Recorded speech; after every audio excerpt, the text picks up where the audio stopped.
This fruit and vegetable market in Islamabad is a hub for Afghan refugees, both documented and undocumented. Many of the merchants, as well as those who work for them, have been in the country for decades.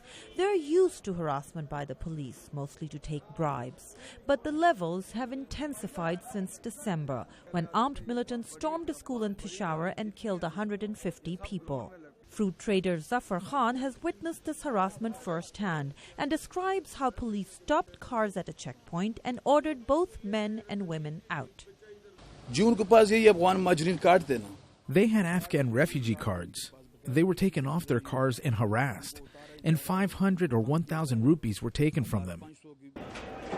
People here say there have been days when police seemed to be under orders to arrest 100 to 200 Afghans and did not care whether someone had proper documents or not. Pakistan hosts almost 3 million Afghan refugees, nearly half of them undocumented. The government wants to repatriate most of them by the end of 2015. It has asked Afghanistan to create incentives, like housing and jobs, to encourage people to return home, says Ministry of Foreign Affairs spokesperson Tasneem Aslam. We are engaged with the Afghan government. We are closely working together, and there should not be any impression that this is an issue of friction between us. But Afghanistan is facing problems of its own, and the refugees are well aware of them. They have cut down orchards and demolished houses. It'll take a long while to rebuild.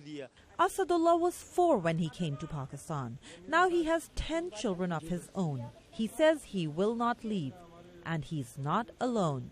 Poor Afghans, many living in slums, say despite the harassment and the problems, they have no choice but to stay here. There are no jobs and no security in Afghanistan.